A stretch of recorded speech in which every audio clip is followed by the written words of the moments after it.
In part 2 of your book, you say the calorie deception. Yeah. And you say there are 5 wrong assumptions about obesity and weight loss.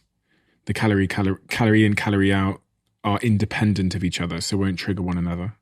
This interesting point about the basal metabolic rate being stable. Yeah. Is that in essence because people will often say, I have a low metabolism. It's kind of like a word in culture. If someone is obese, often the diagnosis is they have a low metabolism. Yeah. Is there any merit in that? Is that true? Oh, absolutely. The question, so when you think about body fat, you think about the energy balance equation. Body fat equals calories in minus calories out. This often leads people to say, well, just eat 500 fewer calories and you'll lose a pound of fat per week. It's unquestionably false, because every single study that we've done over the last 50 years shows that if you eat 500 fewer calories, then over time, depending on what foods you're eating, eventually your body will just burn 500 fewer calories. So that's your basal metabolic rate, the number of calories that your body is expending in one day. So we see this in almost every single study. We've known about it for like 80 years at least. You eat fewer calories, your body burns fewer calories. Well, that's going to limit how much weight you're going to lose, right? So this idea that just eat fewer calories will automatically lead to weight loss is completely false, because we know that eating fewer calories leads also to burning fewer calories. So you eat 500 less, your body burns 500 less, and you're not losing any body weight. So I go on a diet, let's say, because I'm trying to lose weight. My metabolism lowers to meet the calorific restriction that I've imposed on myself. Yeah. What then happens when I come off the diet? Does my metabolism stay generally, yes, low? Yeah. So that's that yo-yo dieting effect. So say you start with 2,000 calories in, 2,000 calories out. You're not gaining weight, you're not losing weight, right? Now you decide, okay, I'm going to go on a diet. So you go down to 1,500 calories, thinking that you're going to burn 2,000 and the body fat's going to provide 500, right? That's how you balance that equation. However, if you eat the wrong foods and you're eating all the time, so you're eating 10 times a day, 8 times a day, like people say you should, you're eating low fats or you're eating tons of carbs, you're spiking your insulin. Insulin prevents you from burning body fat.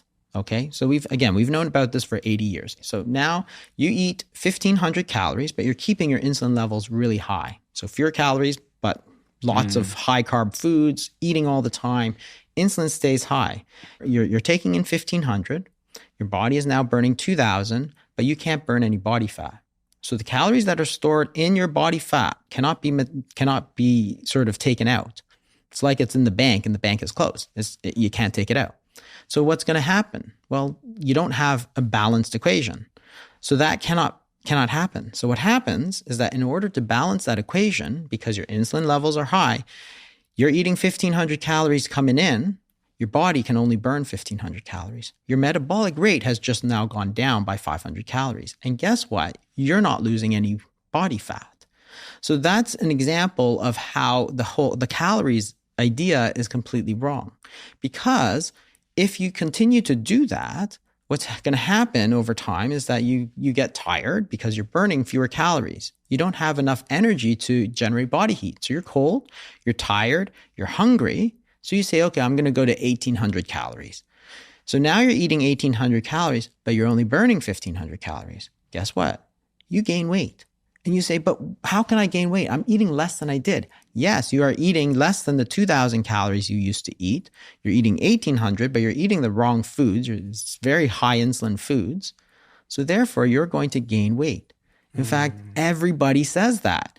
And all the nutritionists, all the doctors, they just don't believe them. They say, you're lying, you're cheating, you're eating more than you think. So this explains something that happened with one of my friends, which always puzzled me. He swears by the calories in, calorie out thing. I've spoken about him a few times. He posts about it online as well. And he actually managed to get a pretty much like 6-pack abs, pretty much. And at the time, it appears that he was eating a lot of Domino's pizzas, a lot of pizzas. And I was thinking, how is this guy eating all these pizzas, but he's using this calories in, calorie out thing? And then when the pizzas stopped, there was this yo-yo effect. Yeah. Where He managed to get to basically what I'd describe as a six-pack, or thereabouts, and then stopped the diet per se, and then there was this big yo-yo effect, which I imagine is what you've said there. What he's done is he's lowered his metabolism. Yeah. Then when he goes up just a little bit, it all comes back. It all comes back, and then some. And then some. Yeah, absolutely. So this form of dieting is actually over the long term probably going to make you gain weight. Oh, it's very detrimental. And that's what yo-yo dieting, we all know it's very detrimental. But think about it differently, right? So let's take a different example with the same calories, which is why I keep saying you have to think about more than the calories. You have to think about what the hormones are, because that's the instructions to your body. Food contains calories, energy, but it contains instructions as to what to do. So let's take an example. You're eating 2,000 calories in, 2,000 calories out. Now you go on a diet. You take in 1,500. But what you do is you do some intermittent fasting. When you fast, insulin is going to fall. That's the whole point. Insulin is a hormone that goes up when you eat. It goes down when you don't eat, right? So when you eat, insulin goes up. Your body wants to store energy. When you don't eat, insulin goes down. Your body says, I have no energy. I have no food coming in. Please take it out of storage. So now you take 1,500 calories, but you do intermittent fasting. So you're allowing your insulin levels to fall. Now, 1,500 calories are coming in. Insulin levels are low. Your body wants to burn 2,000 calories. It says, well, insulin levels are low. Let me take 500 calories from my body fat. Guess what? You have 500 coming from your body fat. You have 1,500 coming from your foods. You burn 2,000. It's a balanced equation. So instead of the opposite situation, and you see that the calories are the same. You went from 2,000 in to 1,500 in. But what the difference was that you allowed insulin to fall, which allowed you to burn body fat, right? It's the hormonal signal that says, please take energy out, open up the doors so that body fat can come out. And this is the piece that's missing, because people are all like, well, I'm this, I'm that. And it's like, well, why can't you burn the fat that's on your body? Because there's 200, 300,000 calories of body fat. Why can't you access it? It's because you haven't activated the right hormones so that you can access it. So now if you do intermittent fasting, you eat 1,500 calories, you take 500 calories out, your body's burning 2,000. Now all of a sudden, if you go off your diet and you go back to 2,000 calories, guess what? You don't gain weight, you don't lose weight. Same as before. Whereas before you go even to 1,800 calories, you lost weight. But the difference was not the calories. It was always 2,000 to 500. The difference was you paid attention to the hormones that you're telling your body. And the insulin is sort of the primary hormone. There's actually a lot more. There's cortisol is a very important hormone. There's other hormones. You mentioned burning calories there. One of the thoughts around the calories in, calories out model is that you can just exercise. And if you burn 1,000 calories exercising, then that gives you a little bit of a reserve there to eat more, for example. Yeah, and it's probably a very, very small effect for a couple of reasons. So we know that if you exercise, and I say this, exercise is really good for you in a number of ways. Flexibility, strength, core, all kinds of things. So very, very important. But in terms of weight loss, it's actually a very, very small effect. Why? Because one, the amount of calories you burn during exercise are simply not that high. So if you look at, if you do walking, if you did 8 hours of high intensity exercise, yeah, you're going to burn a lot of calories. But most people I deal with, which are sort of middle-aged and higher, you're talking about sort of a quick walk or, 45, half an hour, 3 times a week sort of thing. And if you ever go on the treadmill and you ever watch the calorie counter on the treadmill, it goes up very, very slowly, right? You'll do half an hour and it'll be up to like 120 calories or something like that, right?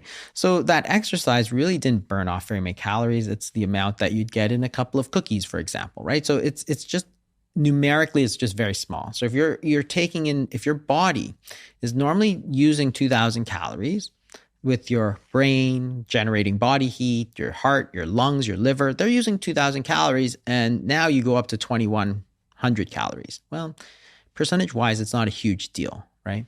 The other problem with exercise is that it tends to actually cause you to eat more. So again, we've had decades of study for this. If you exercise, during the exercise, you have reduced appetite. So you have exercise. It's called exercise-induced anorexia. So in the middle of a basketball game, you don't suddenly go, "Oh, wow, I'm really hungry," right? Because your blood is flowing in your in your muscles and so on. You're not thinking about the hunger. So hunger actually goes down during exercise. But after exercise, we see this rebound. So we see that people are actually more hungry after exercise. And if you're hungrier after exercise, it's going to cause you to tend to gain more weight. In fact, there's this very interesting study that was done a few years ago in Harvard where they measured the sort of calorie difference that you get with for children in certain activities. So they said, okay, what if a child is watching TV? What's the average caloric difference? And it was like plus 100 calories per hour. So for every hour of TV, they're sort of positive 100 calories over time, right? And that makes sense. You're just sitting there.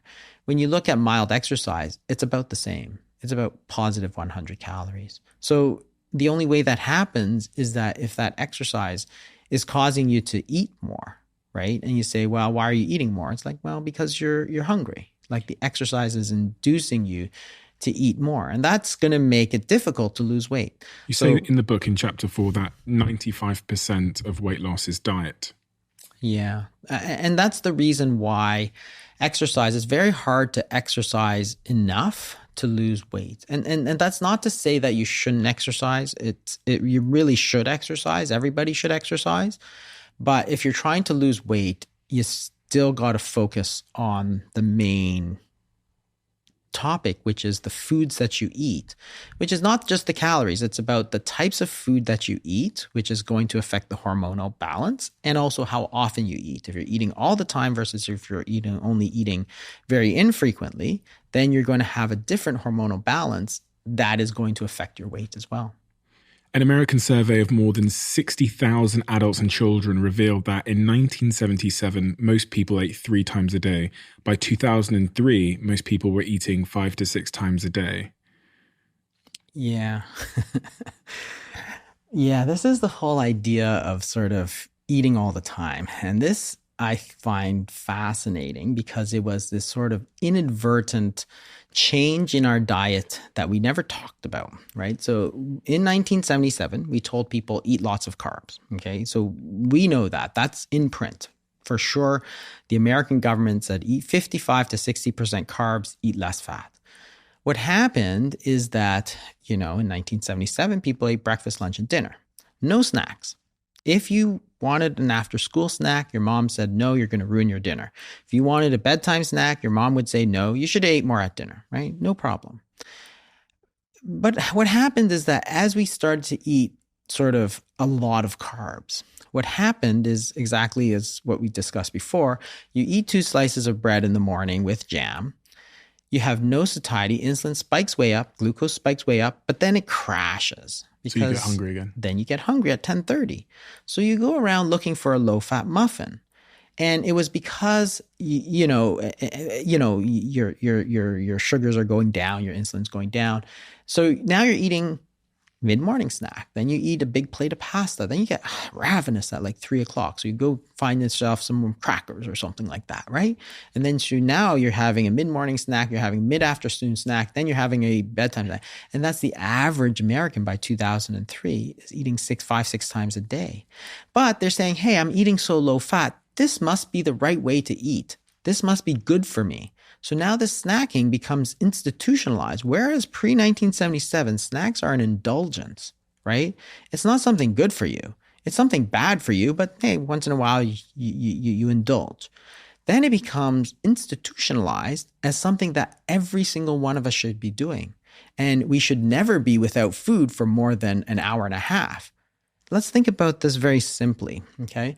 So if you eat, your insulin's going to go up, your body's going to store calories because you told it to. If you don't eat or if you fast, your body is your insulin's going to go down. You're going to bring those calories back out of storage, right? So you're going to burn calories. You eat, you store calories. You don't eat, you burn calories. Very simple. So why would you want to eat all the time? That makes no sense at all. If you want to lose body fat, you actually need to extend the period of time that you're not eating. In other words, extend your fasting period and get rid of all the snacks in order for you to have enough time that your insulin is low. When insulin is low, it's going to allow fat burning, which is going to allow you to pull those calories back out. You're cited as being really the founder of modern intermittent fasting. And I've heard people talk about intermittent fasting on this show over and over and over and over again now. But the internet says that it really came from you.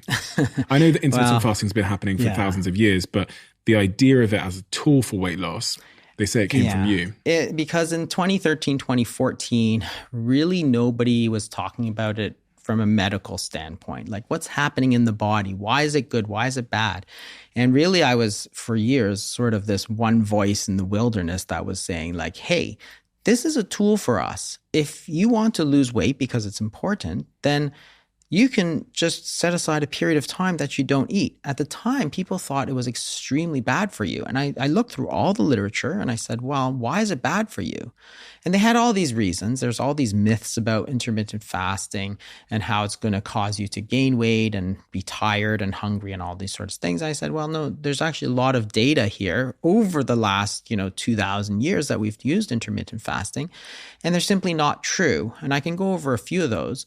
But that's why there was nobody talking about it at the time. And that's where I started to sort of bring it into the sort of public consciousness that this is a tool. That's all it is. Were you attacked for that at the time? Oh, absolutely. Like I got attacked from all sides. I got, doctors were coming after me, dietitians were coming after me. Everybody thought I was going to do so much harm.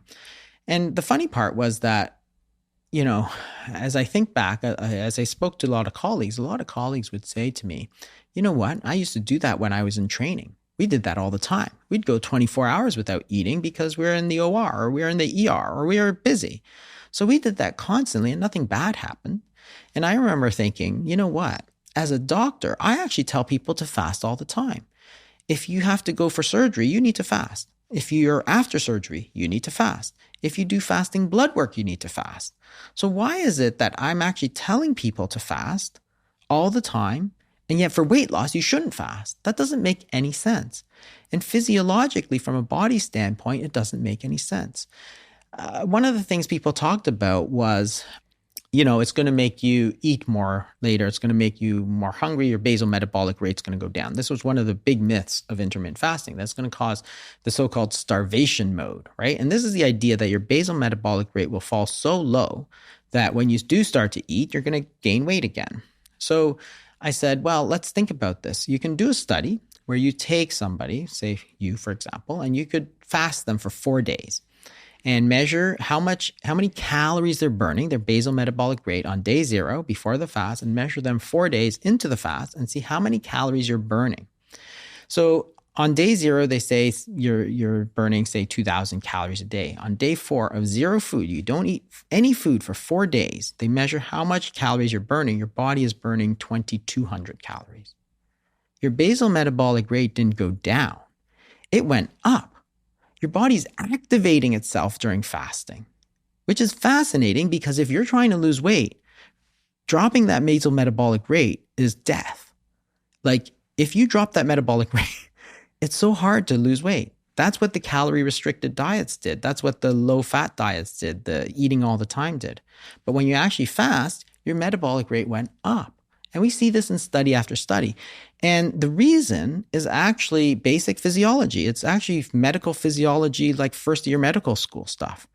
When you don't eat, what happens in your body from a hormone standpoint is that your insulin's going to fall. You're going to allow your body to start using the calories that are in the body. At the same time, other hormones go up. So the sympathetic tone goes up, which is your fight or flight response. Your cortisol levels go up because, again, it's an activation, and your growth hormone goes up because those hormones are going to start telling your body to start pulling calories out. So you're actually activating yourself. Think about it in the wild. If you see a hungry wolf, is that wolf just sort of, all like lethargic? No, he's activated. He's actually more dangerous than any other wolf, as opposed to, say, a lion who just ate. Because when you just eat, you just want to lie there. You want to digest your food. You have no energy. So people say, wow, your metabolic rate's going to go down if you fast. No, the truth is actually the opposite. It goes up. You've got me thinking about food as an instruction I'm giving my body, because if I eat this food, it's going to have this impact on my hormones, which is going to have this impact on my body. So if we view food as an instruction to the body, we talked a little bit about the timings of eating and a little bit about fasting. I want to get into that a little bit more, but breakfast. I read that you didn't think most people need breakfast. Yeah, the whole idea that you need to eat as soon as you get up is just false. So there's this whole thing about breakfast. Now, you will always break your fast. Think about the actual word, right? Break fast. It's the meal that breaks your fast, which tells you that in the English language, we accept that your body should have a fasting period every day. Why? There's a period of time that you're supposed to feed, you eat, insulin goes up, you store calories. Then there's supposed to be a period of time that you fast. That's after dinner until the next day's meal, which is breakfast, right? So you say you stop eating at 6 p.m., you eat at 8 a.m. That's a 14-hour period where your body is not eating, it's fasting, and therefore it's going to use calories, right? But the word breakfast tells us that that's actually a normal pattern, this normal cyclical pattern. You feed, then you fast, right? If you eat all the time, your body's just going to store energy and never have a period to burn energy. So, okay, well, what's going to happen? You're going to gain weight. What you just listened to was a most replayed moment from a previous episode. If you want to listen to that full episode, I've linked it down below. Check the description. Thank you.